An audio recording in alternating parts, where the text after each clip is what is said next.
Akim. All praises and glory goes to Yahweh, Bahashim, Yahweh Shai, Bahashim, Ha Rakah Kodas. Double honors to the apostles of GMS who rule well and taught me this truth. And peace and salutation to Yakim across the four corners of the globe, preaching this gospel in truth and sincerity. All right, this lesson is on the spirit of prophecy, because that's the spirit that the men of the Lord, starting with the elders and apostles of GMS, come in. Okay. So Revelation 19:10. And I fell at his feet to worship him, and he said unto me, See thou do it not. I am thy fellow servant, and of thy brethren that have the testimony of Yahushai, worship Yahweh while Yahushai. For the testimony of Yahushai is the spirit of prophecy.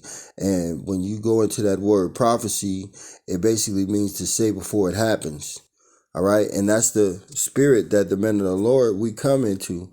Okay. The Lord reveals his secrets unto us, and then we go and prophesy it unto Israel. And whether you hear it or believe it, we still commanded to prophesy it. So we go on the highways and byways and we put our videos up on YouTube, and we keep it simple so that the simple could understand it, man. All right. So that the wise could understand it. All right. Which is the hope for elect. Amos 3:6. Shall a trumpet be blown in the city and the people not be afraid? Right. And the trumpet is blown in the city to warn you. Okay. Of war, of danger. All right. And the people not be afraid. Shall there be evil in the city? And the Lord had not done it? Yeah, because everything that happens, the Lord has done it. He sanctioned it.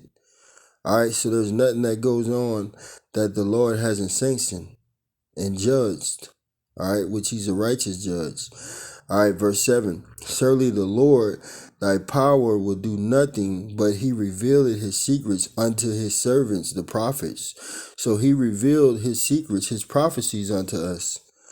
All right. And then we go out in the highways and byways and we prophesy to the nations. Okay. Let's go to Jeremiah 28 and verse 8 right quick. Okay. And it reads, Jeremiah 28:8. The prophets that have been before me and before thee of old prophesied both against many countries and against great kingdoms, of war and of evil and of pestilence. And that's what we do, man. We're not out here prophesying of peace, love, and joy, because it's not a time for joy. It's not a time for love. It's not a time for peace. All right, it's a time of war, man. And when they say peace and safety, that's when sudden destruction will come. Sudden means quickly, surprisingly. All right. So we're out here prophesying against many kingdoms, against Russia, against China, against you Edomites. All right. You so-called white people, against America, which is Great Babylon, Assyria, Nineveh in the scriptures. All right. Rome 2.0, the Grecians. Okay. Of war, World War III is where we're at with it. In evil, yeah, bad times, bad things happening. And pestilence, diseases, okay? Man-made diseases and natural diseases. All right? That's what we come out here to prophesy about.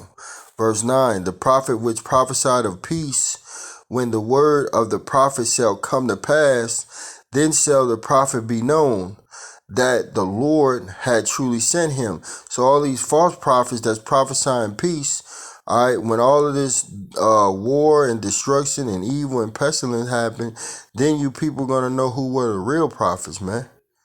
All right, who were really out here saying what's really about to happen before it happens, and not just capping. All right, not just putting on, giving you a false doctrine and misleading you into hell. All right, which is this lake of fire, which is World War III, when they shoot off those intercontinental ballistic missiles from each continent to another continent. You see?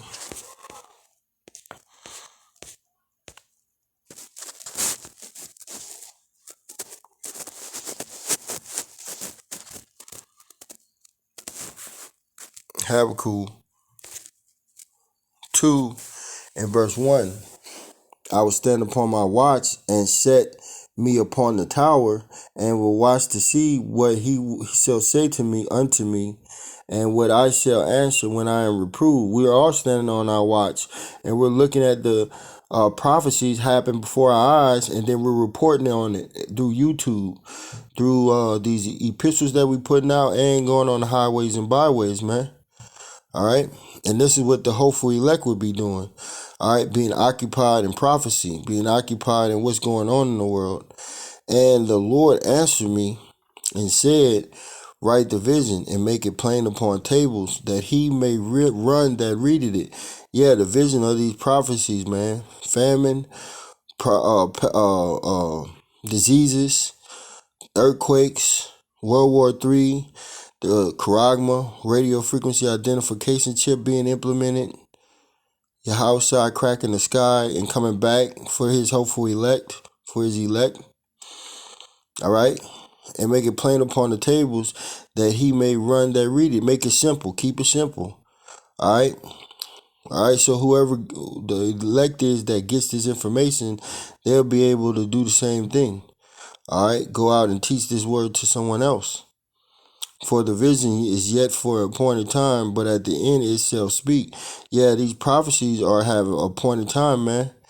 But at the end it shall speak, and that's why you see all these earthquakes. That's why you see these people going against each other, civil war, civil unrest. You see the element of war, the element of hate in the air, is because the Lord is stirring these people up through the prophecies. And not lie, though it tarry, wait for it, because it will surely come. It will not tarry. Yeah, these prophecies are not tarrying, man. And it's quickly leading us to the prophecy of the radio frequency identification chip. All right, Revelation 13 and verse 16. And he calls it all, both small and great, rich and poor, free and bond. So who caused it all? Esau, the so-called white man, and his rulership. The elite families, the 13 families, the DuPonts, the Gettys, the Rothschilds, the Rockefellers.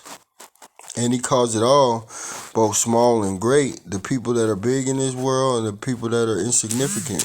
The regular workers, all right, to your celebrities, small and great, rich and poor, people who don't have money, people who do well off, free and bond, people that are in jail and people that are out here in the regular world, to receive a mark in their right hand or in their forehead. And Elon Musk is working close right now with Trump, all right, because they're going to implement that mark of the beast, man, the MOTB, in the right hand or in their forehead, and that no man might buy or sell, but you ain't going to be able to do no business. You ain't going to be able to go to the hospital. You ain't going to be able to live your daily life because you don't have this chip. Save he that had the mark. If you got the mark, you're going to be able to have like business that's going to seem like it's going to go back to normal, but it isn't. All right, because this devil and his enterprise is going to go down when the Lord comes back and destroys this place with chariots, laser beams from the chariots, and ICBM missiles.